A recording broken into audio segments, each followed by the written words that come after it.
In regard to the road use tax, we were down in Des Moines for Transportation Day a week ago last Wednesday. The governor spoke that he would not raise the gas tax for this coming year. They were studying it for another year. We've been studying this for 8 to 10 years. When are we going to get off the duff and do something with the road use tax? Well, on that, like I said, you hear that as we do in the papers. Branstad did come out, Governor Branstad stating that not this year, next year he's going to look serious at putting in a road tax, a fuel tax. So it'll be interesting to see if it follows through on what he has mentioned, transportation side or what happens there.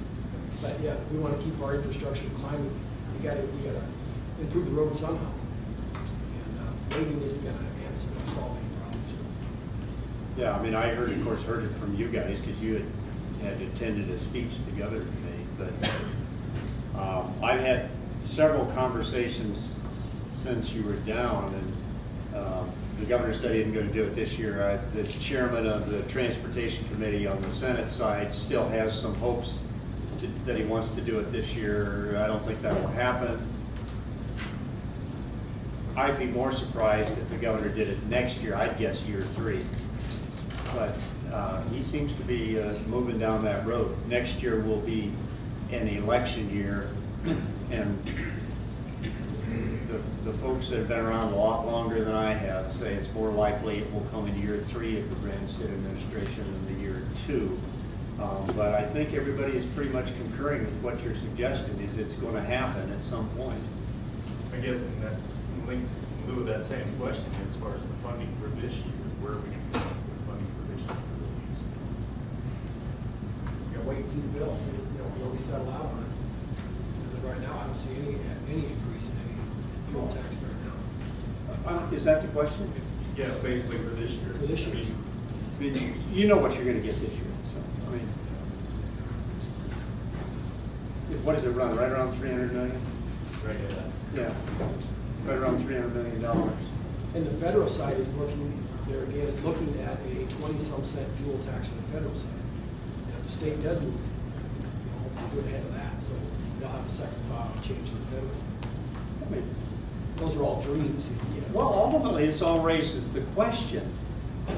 I mean, we're all hearing we're supposed to have automobiles that run 40, 50 miles per gallon down the road. Well, if you keep maintaining your tax structure on gallons, go ahead and raise it. Just keep raising it. We'll keep using electricity or something else to go down the road. So that's going to have to be addressed at some point. I don't know what the answer is, but I'm not convinced that just continuing to raise the gallonage is the correct answer.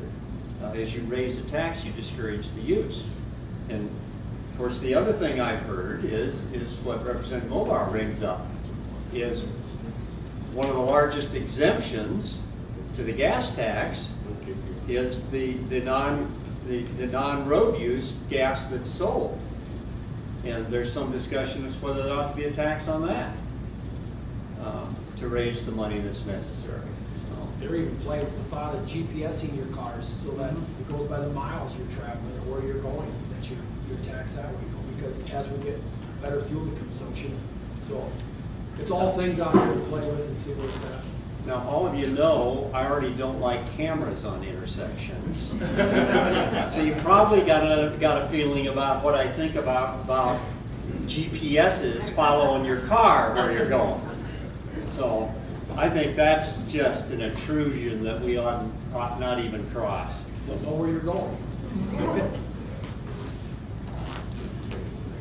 We've got time for probably one more question. Well, if not, thank you very much for Senator Kettering and Representative Mulbauer. And I would like to remind you that we do have another forum coming up in 2 weeks. It will be February 19th, and it will be in the Carroll County Farm Bureau offices. And we hope to see you then. Thank you very much.